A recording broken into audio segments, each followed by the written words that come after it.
Hello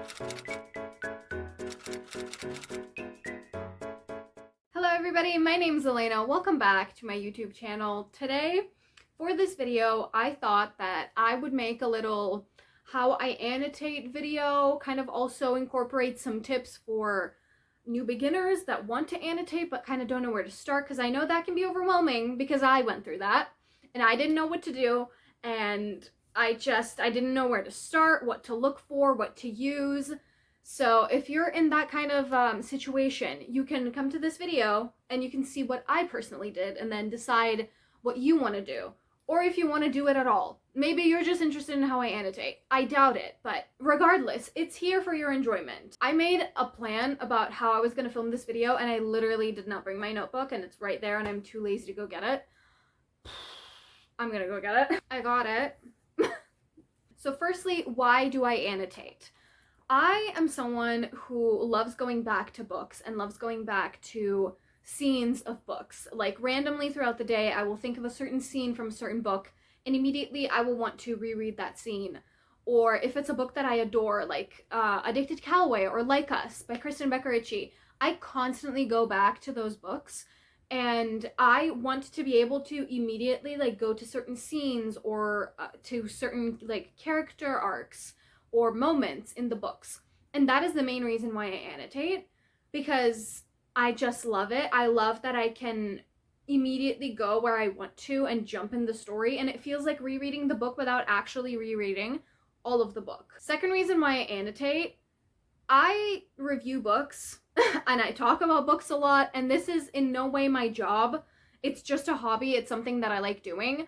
But it helps me a lot when I talk about books if I can go back to certain moments and remind myself of the story and be like, oh yes, this is what I wanted to say. The last reason why I annotate is because to me, that immerses me more into the story. It makes me more excited to read. I cannot tell you how many times I've had a book and been like, I want to read it, but like, I'm kind of in the mood for other books. I don't know if I should read it. And then I realize that I can annotate while I read it, or I can tab stuff while I read it, and I get so excited and suddenly I'll pick the book up. It's in no way a chore for me, and that's why I enjoy it. And if you think it's gonna be a chore for you, I highly suggest you don't annotate or don't tab or whatever it is. I feel like the way that I can explain it is I already leave pieces of myself in each book that I read. Whether I like that book or not, there is a piece of me now forever in it because I've experienced it. And to me, annotating it is just like kind of furthering that, like leaving pieces of myself in the books that I've read. That's all it is. But I never thought I'd be someone who would write in her books.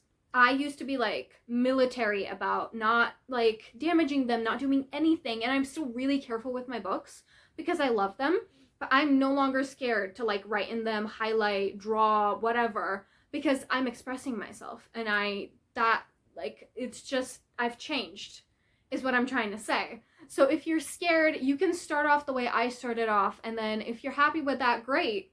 And if you're not, you can move on to more complicated like ways of annotating. You can write more, you can draw more, you can color if you want. Like you can literally do anything. It's your book. So you can annotate or you don't have to annotate. There's literally no rules to reading. Just do what you enjoy. Before I get into the supplies that I use right now, I just want to talk about how I started off annotating and tabbing, and this is the first book that I ever tabbed. I didn't annotate this because I did not write in my books. Like I started off with tabs because the main thing I wanted was to be able to like go back to scenes and moments that I loved of books, and this is what it looks like. Like the tabs are sticking out. It's really messy. I feel like the tabs sticking out too far out of the book is like a universal thing for everyone that's ever tabbed a book. And I've also used a multitude of different tabs. And while I now have like a system and every color means the same in almost every book that I read, when I use these neon tabs, I didn't write down anything about what the tabs mean because this was the first one, so it's not like there's tabs that I don't use anymore in here, but I don't know what they mean. And I'm really confused when I look at this book. I feel like I have to talk about my most annotated books and tabbed books, and that would be definitely Damaged Like Us by Kristen Becker-Ritchie and The Raven Boys by Maggie Stiefvater. I'm picking two because this one I annotated but it was a reread because I had just bought the physical copy. The first time that I read this book, I read it on my Kindle. So when I got the physical copy, I wanted to annotate it because I had it like physically in my hands and I could flip through it. So I reread it and then I tabbed it, and there's so many tabs. This is my most tabbed book, not a single regret, honestly. And it was easier for me to tab this and like realize what every tab would mean and how many tabs I would need because I'd already read the book and loved the characters, so I knew what moments I wanted to incorporate. That's why I have 2 books in here, because this was a reread and it's not really like the authentic, I guess, like tabbing and annotating experience, if you know what I mean. This was it though. I read this book for the first time while annotating it, and this has a lot of tabs. But what is really cool about it is this is my most annotated book in terms of like, I have no other book that has more writing in it than this one. Every single page, there is something that I've highlighted or underlined or circled. And what I actually did with this is there were a lot of words that I actually didn't know. And by a lot, I mean like 7, but whatever. So what I would do is circle the word I don't know and then write down the meaning at the bottom or at the top. Usually when I annotate on the sides. So it would be easy to spot where they are because they're either at the top or the bottom, depends on where the word is. And then right at the end, when I finished the book, I went and flipped through and wrote down all of the words and made like a, I don't know what this is called, but it's like a new words thing with the page number, so I could easily flip and see like where those words were and stuff like that. So that is my annotating experience and how I started off. And now I'm going to talk to you about the supplies that I use and the supplies that you can use to start off, because it's really not complicated. I just am extra. These are the supplies that you're going to need for annotating. Ready? A pen. That's it. All you need is a pen. And it doesn't even have to be like this pen. This is a gel pen that I love using. I bought it on AliExpress with like 11 other like refills. I love this pen. I will link everything that I use in the description. It's mostly from AliExpress though, if I've ordered it online. So do with that what you will. But I will link all of the supplies that I use in the description if you're interested in getting them. But this is the pen that I use. You can use a normal pen. You can use a blue ballpoint pen, just the normal cheapest ones. You can use them to annotate your book. And that's really all you need. You don't even need to tab your books. Like, that's up to you. Literally everything is up to you. But if you think that you need like, oh, these supplies or this pen or like those tabs or those sticky notes or those highlighters, no. You just need one pen and you can see where that takes you. And if you want to elevate the experience, you can. But if you're happy just writing with a normal pen in your book, that's fine. There's so many like photos on the internet of like really pretty like annotated books, and those are so pretty. And I get it, and they're so fun to look at. But sometimes it can make you feel like you need to do that. You don't. It's supposed to be fun. Reading is fun. It's not a chore. Just do what you think is right for you. That's literally all you need to start off. And then if you want to tab, like 1 pack of these like neon tabs will work. I don't think you're gonna need more than 5 if you're starting off. Like, you can't really see the orange one because I only have like 3 left and I didn't refill them, but this is all you need. A pen and tabs if you want to tab. If you don't, a pen. That's it. Now I'm going to talk about chronologically how I started annotating. So if you're someone that doesn't want to write in their books, but you want to tab, kind of like how I felt when I started annotating, because I did not want to write in my books, you can just tab. And this is how you do it. So pink for me always means romance. Okay, so for tabs, I suggest giving every color a different meaning. And if you think you're going to get confused or forget what they mean, just put a sample tab and then write down what it means. So let's say pink means romance. So let's say I've tabbed it right here. I'm assuming that there is something romantic going on in here, right around where I've put the tab. So I will know that, oh, that's like what I mean by this pink tab. So I don't need to underline anything or mark it because that's where I've put the tab. See, I do something a bit different though. People very often put tabs on this side, which is the left side when you're looking at the book. I don't do that because tabs often have like a matte side and then a shiny side. And it bothers me if I place the tab here and then when I close the book and some tabs are matte and some are shiny. That bothers me a lot. It literally doesn't matter. If there's a scene on this page that you want to tab, just put it right where the scene starts and you'll be good. You don't need to underline anything. You don't need to highlight anything. And if you're like me and you don't want to put them on this side, you can very, very, very faintly with a little pencil, just add like a little arrow next to like the paragraph, but put it in line with the tab so it's easier for you. Also, if you really do want to write your thoughts down on something, use sticky notes. Just write it on a sticky note and stick it on the page. And if you're like, oh, but like it's gonna bother me if I want to reread the book, take it off. You can like lift it and then you can still read what's under it. And then it won't be like permanently on the page. And also there's like transparent sticky notes I've seen. I've never used them, so I can't tell you if they're useful or if like you can write on them really well. I don't know, but there are transparent ones so you can still read the writing under it. You won't even have to lift the little sticky note. It can just stay there. You can literally do whatever you want. The world is your oyster of annotating. You don't need to be able to write in your books in order to annotate or tab them. Like, let that leave your brain. After that, I started using these like colorful ballpoint pens. I will show you them. These ones, I got like a pack and it has like every color in them and I got them so cheap and they're not really even like that good of quality. But what I used to do is I wanted to start underlining things in my books and I had ordered highlighters and like a gel pen because I knew I wanted to use black in my books. Blue ink for some reason reminds me too much of school, so I can't do that.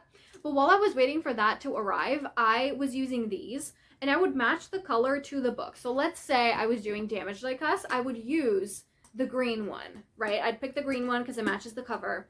And then whenever, even like if I didn't put a tab on some part of the book, but I wanted to kind of draw attention to a certain line or a certain paragraph, I would use the pen to underline it. And I usually did like straight lines and then I used squiggles because I thought it was easier and it looked prettier and I still think it looks prettier. So you can even do that. Like if there's a part of a book where you don't feel like you need to add a tab or you don't have a tab that suits that scene, but you want to draw attention to it. So whenever you're like flipping through it and you see it, you can like stop and hesitate and read it. It'll catch your eye.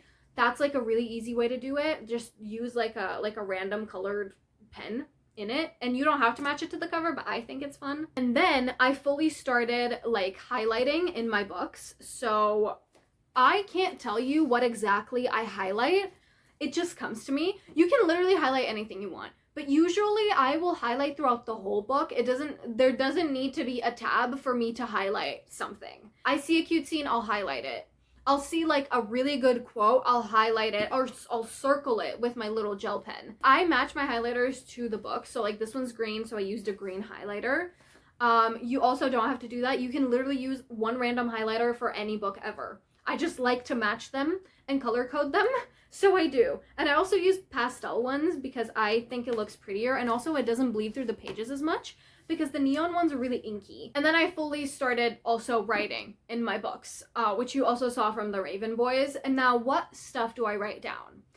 Some people I know annotate in a way that like you would annotate academically. They'll like explain the meaning of a certain paragraph or how they interpret it. And that's fine. And I also do that sometimes. Mostly my annotations are like, I'm reading the book, I read a line, I will think something in my head and I'll write it down. And it's so chaotic and it's so fun when I then reread that book and it's annotated and I can see what I've thought in the moment. I have fun and I'm chaotic when I annotate and I'm very rarely scholarly when I do it. And there's nothing wrong with doing that, but that's just like not my vibe. Now let's talk about the tabs because I've gone through a journey with tabs. So the ones that I always use are these ones. These are my ride or dies. I buy them from shops near me because they're the best price when I get them that way instead of ordering them online. The colors mean the same in basically every book. So you can add your own meanings. I will just tell you what mine means. So the pink one is obviously romance. The orange one I use for friendship or family moments because That's something I really value in books. That's why your tabs will also differentiate from other people's tabs, like based on meaning. So for example, if you would like to annotate like scenes that make you mad or angry, which I don't annotate, you could annotate that. And maybe you don't care about like friendship moments or familial dynamics and stuff like that, so you won't need a tab for that. It's literally so customizable because there's truly no rules to it. And then yellow I use for funny moments or moments where I've laughed. The green I use for really good quotes or pretty writing, and then the blue is sad. It's very literal. I then discovered these tabs. These ones are like skinnier and they have more colors. And I use these, or I guess I kind of used to use these in romance books. So because there's like multitude of like different pinks and purples, that's why I use them in romance books, because the pinks go really fast for me, especially in romance books. So I use them in romances. Like for example, when I reread Ricochet, I added like these skinny tabs. I didn't add like the really thick ones. But this one kind of minimizes the mess. So I guess if you want something like minimalistic, skinnier tabs would be better for you. Now, what I'm doing currently with tabbing is I bought this like giant pack of tabs from AliExpress with like different colors in them, but they're not like traditional like neon colors. Like they're like pastel and more bright and stuff like that, but they're not like the basic ones. And I love these, and I bought like a giant pack of them from AliExpress. I'll link it again in the description. So what I've been doing recently is customizing the color tabs that I'm gonna use to the colors that are on like the book cover. So for example, this is the book I'm reading currently. It's Sky in the Deep by Adrienne Young. And I don't know if you can see, but it matches the book cover and it looks so cute because it looks like uniform. Like then I don't have a fantasy with like neon tabs. I don't mind the neon tabs for romances, but like for fantasy, I kind of want it to like match the vibe of the book. Again, it does not matter. You can literally buy a pack, this singular pack, and then you use whatever colors you want. You could use one color for the whole book. It does not matter. Now, in terms of highlighters, like I said, I like to use pastel highlighters. You can use whatever brand you want. The brand that I use is the Schneider ones. But I also use the Faber-Castell ones because they have a really good red and a really good green. And I mean like red. It's like not pink, but it's red, but it's pastel. It works. I like to use the gray one for classics. This is what I use, and I will match the color of the highlighter to the book. For Ricochet, like I said, I was rereading this book, and there's a lot of characters in these books. There's like 6 characters that are the main ones, and they're coupled off, so there's 3 couples. So when there's like dialogue pieces between like 2 or 3 people, and it's like dialogue line after dialogue line, and there's not really like that much like explanation like between them, you know, it's when it's like rapid fire, I like to pick a color for every character. But I usually do that only when I'm rereading a book, because I need to know the vibe of the character so I can pick a color to match them. So for example, there's like scenes with Daisy and Reich in this book. I picked yellow for Daisy and green for Reich, and this is what that page looks like. And I think it's adorable, and there's still purple, because purple, it was like the default for anything else because the cover is purple. And then I think lastly, what you can do is draw in your books. I don't usually like to draw because, one, I'm not that good at drawing, but sometimes I add like little flowers like near like a really romantic line, or add like hearts around it or little flowers, or I'll circle it and stuff like that. And that brings me to glittery gel pens. I mostly use these when I read romance books because I use them for like romantic moments and lines and stuff like that. I don't really use them in fantasies. Again, you don't need this. I got this pack from AliExpress and it was actually really cheap, and it came with like refills. Does not matter. You don't need to use this. I just like to because I think it like adds like a bit of like magic to it.